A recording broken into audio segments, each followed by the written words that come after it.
It's not mine, so I don't mind. You asked the wrong person. It's not mine either.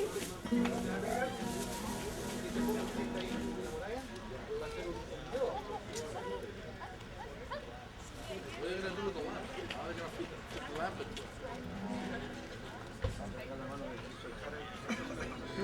You should know better than that. You don't do a workplace better. You see a button, you're going to touch it?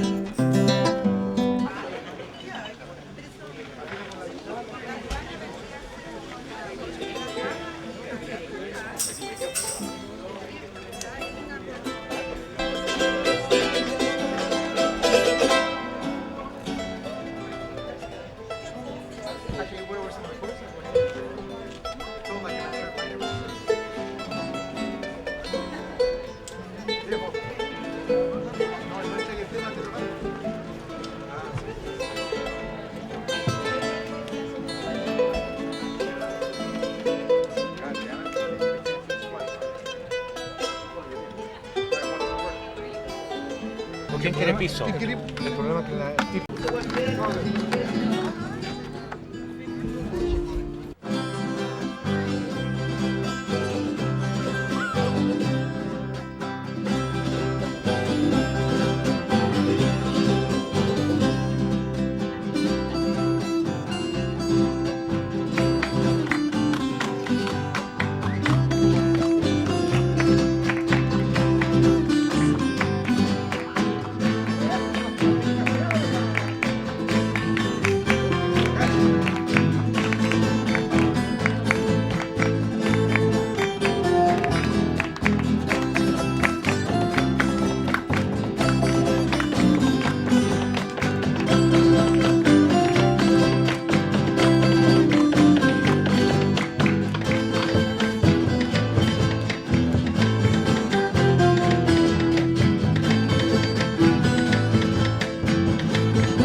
Yesterday, September 15th, was the anniversary of a tragic day.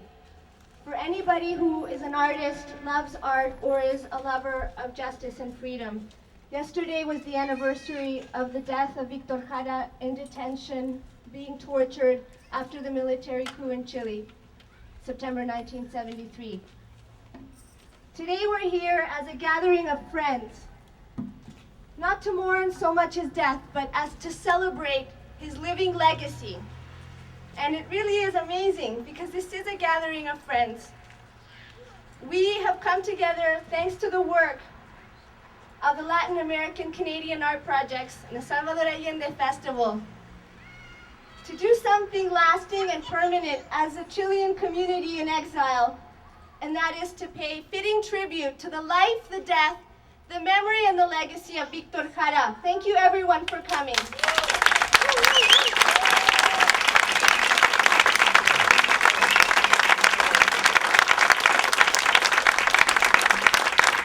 is an incredible accomplishment done by the next generation of Chilean Canadians and their allies in Latin American artistic community and the broader mainstream Canadian community. I am the president of the Latin American Canadian Art Projects, and I'm here to welcome our artistic director, the founder of the Salvador Allende Festival, and other initiatives that he'll discuss today. But really, this is a piece of a greater artistic movement to celebrate our place and our vision for a better world. Rodrigo Barreda.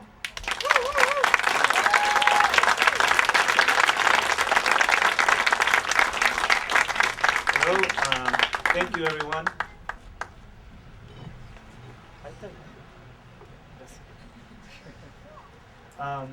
On behalf of the Salvador Allende Arts Festival for Peace, I would like to, thank you.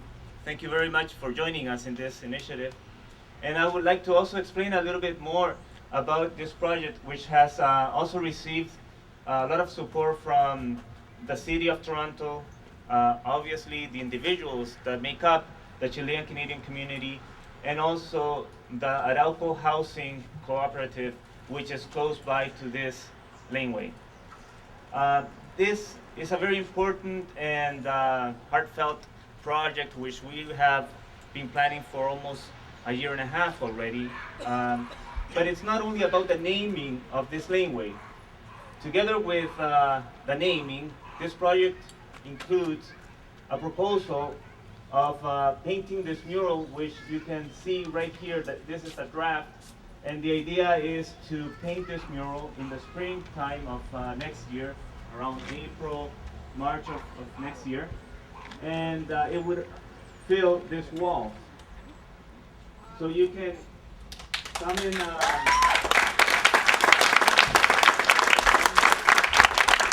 can come in and look at the draft.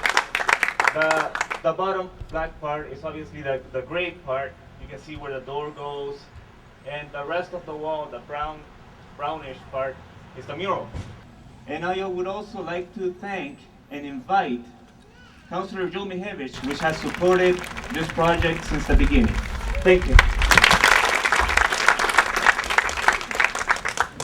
Thank you very much, Rodrigo. You look very fine here. We have a good crowd of people here, and that is so exciting. Bienvenido a toda la gente aquí de Latinoamérica, de Chile especialmente, celebrando esta ocasión de abrir una nueva calle que va a se llamar Víctor Jara Lane.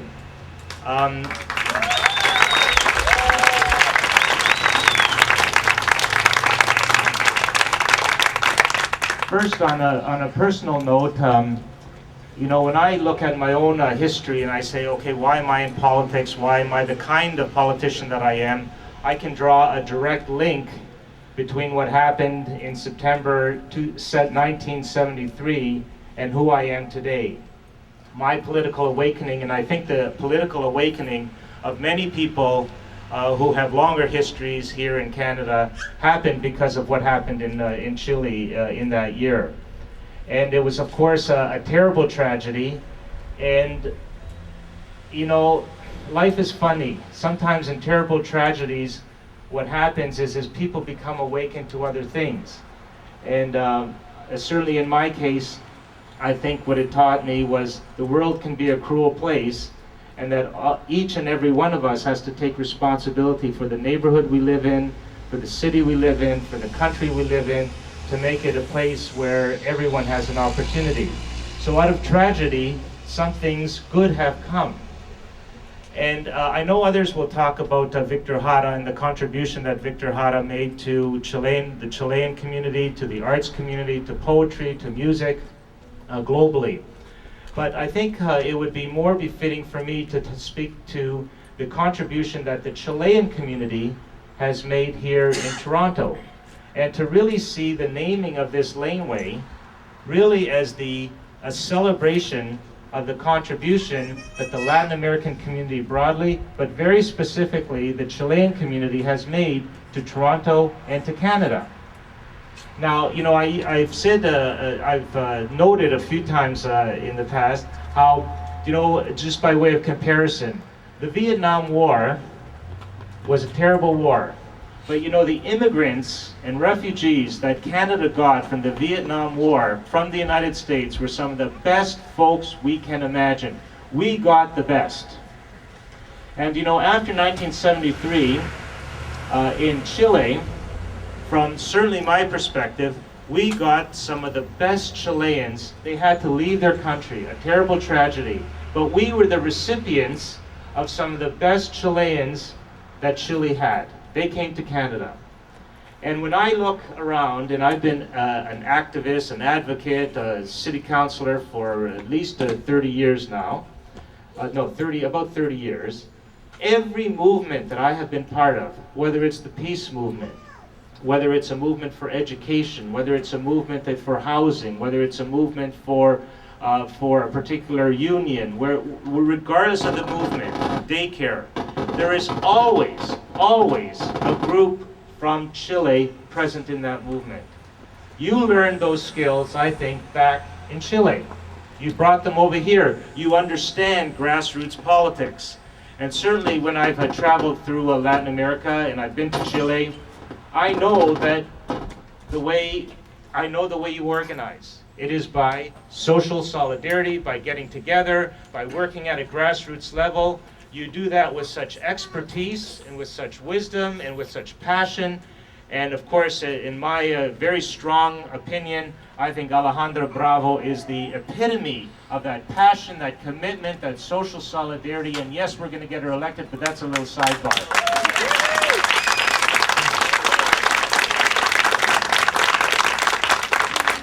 So I think what we're celebrating today, yes, is a particular individual and the contribution that he has made to the Latin American community globally, to the Chilean community, to art and culture and music, but we're also celebrating the contribution that the Chilean community has made to Toronto.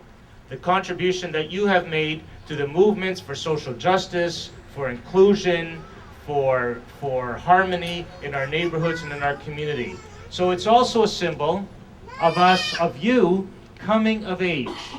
You are now really part of the heart and soul of what it means to be Torontonians.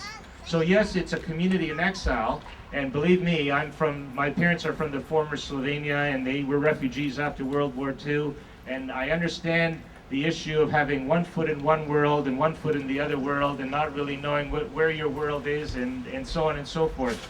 But I think when things like this happen, I think it's a sign that your roots in this country are pretty deep, right?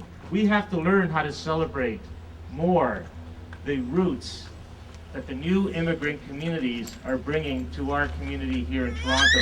So thank you for inspiring, for encouraging, for seeing this project, to Alejandra for managing it through the Salvador Allende Festival for Peace, and to all of you for the contribution that you have made to this neighborhood, to our city, to the life and vitality of our communities. Thank you very much. Thank you, everybody. To me, this means so much, having grown up hearing my parents talk about Víctor Jara and listening to his music all the time. So I'm going to read an excerpt from an article actually written by Cristóbal Peña called La sangre de un poeta. September 12, 1973. At the entrance of the Estadio Chile, the soldiers in charge of the detainees found themselves faced with a surprise. Víctor Jara, the most renowned singer of the Unidad Popular, came in the group that had been seized during the afternoon of September 12 in the Universidad Técnica del Estado. The soldiers themselves seemed paralyzed. One of them brought his face close and turned it slightly with a complacent and mocking expression. "So you're the famous singer, are you?" he asked without expecting a reply. With his teeth clenched, he started hitting him. According to witnesses, the soldier was beside himself, fired up as he struck the singer who was lying on the ground. If there is something sinister and terrible, something that can never be forgotten, it is the sound of a boot striking the ribs of a defenseless body, says Boris Navia, a lawyer and former civil servant of the UTI, who 30 years ago was part of the line out of which Víctor Jara was taken. When the soldier drew his gun, we thought he was going to shoot, but instead he started hitting him on the head with the gun. There were a lot of people there, and what we saw there, Víctor Jara's bloody face, will forever remain engraved in our retinas. When he finally stopped, the soldier ordered 2 privates to isolate the prisoner Jara away from the others. "That one," he announced, "is mine." The line resumed marching and entered the Estadio Chile. Thursday, September 13th, 1973. Víctor Jara had spent the night in one of the corridors of the very stadium where in 1969 he had won the first prize for the first New Chilean Song Festival with the theme, A Prayer to a Farmer. The event, the first to take place within these premises, meant that he was being acknowledged as the leader of a movement for the renewal of Chilean folklore with lyrics that were deeper and more committed, and is opening up to the influences of Latin sounds. From there on, Jara, who had worked and been recognized as a theater director, became the most visible and prolific singer of the Nueva Canción Chilena, spearheading the work of such bands as Quilapayún and Inti Illimani. 4 years after that historical event in the Estadio Chile, the singer was paying the price for his fame. On the first night, that of the 12th, 2 FASH officers came up to him, and one of them, who was smoking, threw his cigarette butt on the ground. "Do you want to smoke?" Víctor looked up and did not reply, so the soldier shouted, "Smoke, you stupid bastard! Smoke!" When Víctor reached out to pick up the butt, he crushed his hand with a boot. "Let's see if you can play the guitar now, you communist piece of shit," he said. "That isn't how it happened," confirmed Carlos Orellana. "But they did hit him on the hands and say, 'And now, are you still going to play the guitar, you son of a bitch?'" Boris Navia and Carlos Orellana remained in a group of 12 detainees.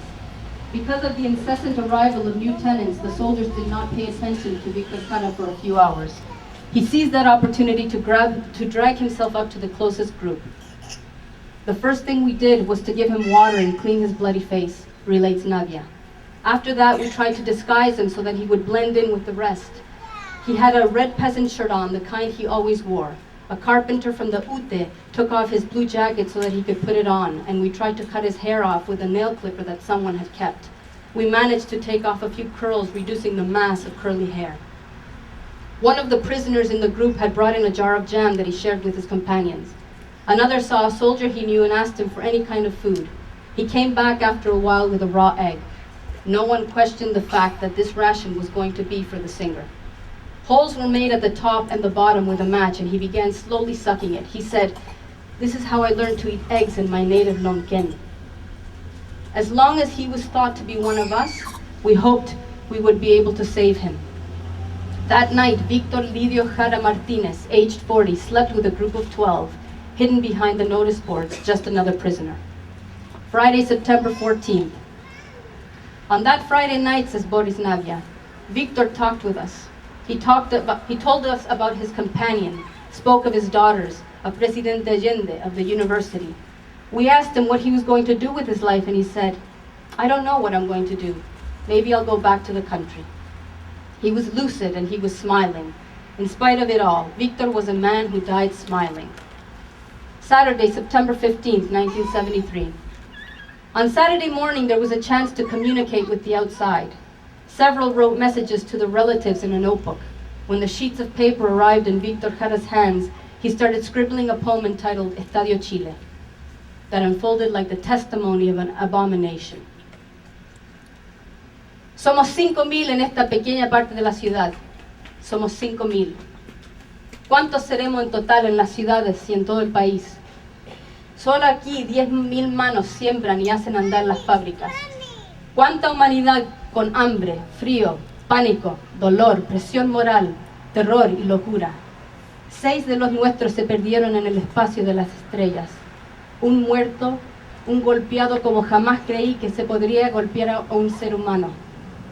Los otros 4 quisieron quitarse todos los temores. Uno saltó al vacío, otro golpeándose la cabeza contra el muro, pero todos con la mirada fija de la muerte. ¡Qué espanto causa el rostro del fascismo! Llevan a cabo sus planes con precisión artera, sin importarles nada. La sangre para ellos son medallas, la matanza es acto de heroísmo. ¿Es este el mundo que creaste, Dios mío? ¿Para esto tus 7 días de asombro y trabajo? En estas 4 murallas solo existe un número que no progresa, que lentamente querrá más muerte. Pero de pronto me golpea la conciencia y veo esta marea sin latido, pero con el pulso de las máquinas y los militares mostrando su rostro de matrona llena de dulzura. Y México, Cuba y el mundo, que griten esta ignominia. Somos 10.000 manos menos que no producen. ¿Cuántos somos en toda la patria? La sangre del compañero presidente golpea más fuerte que bombas y metrallas. Así golpeará nuestro puño nuevamente. Canto que mal me sales. Cuando tengo que cantar espanto. Espanto como el que vivo, como el que muero. Espanto. De verme entre tanto y tantos momentos del infinito en que el silencio y el grito son las metas de este canto. Lo que veo nunca vi, lo que he sentido y que siento hará brotar el momento. A couple of soldiers came up behind him and took him away. Amanda Jara has an optimistic interpretation of the tragedy. 33 years after her father's murder, she concludes, Víctor still has a lot to say. He was very talented. He always had the right word. And for this, it is extremely painful that they killed him. But I believe those who killed him made a mistake. They are so stupid that they didn't realize what they were doing. Now, Víctor is even greater. Thank you.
As the artistic director of the Salvador Allende Festival for Peace, and Alejandra Bravo as the chair of the board of the Salvador Allende Festival for Peace, to go with me to the pole just over here by the street, and we're going to unveil it. And I think to conclude, I think we can say, Víctor Jara vive.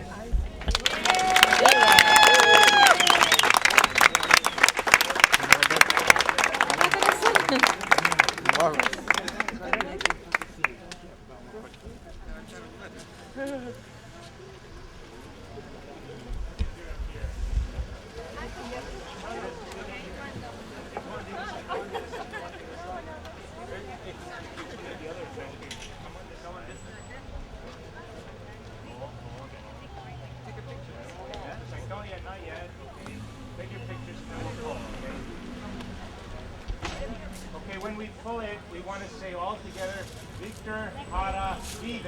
Okay. And Víctor Jara is alive and well in the hearts and spirits of all of us gathered here today. Okay, 1, 2, 3.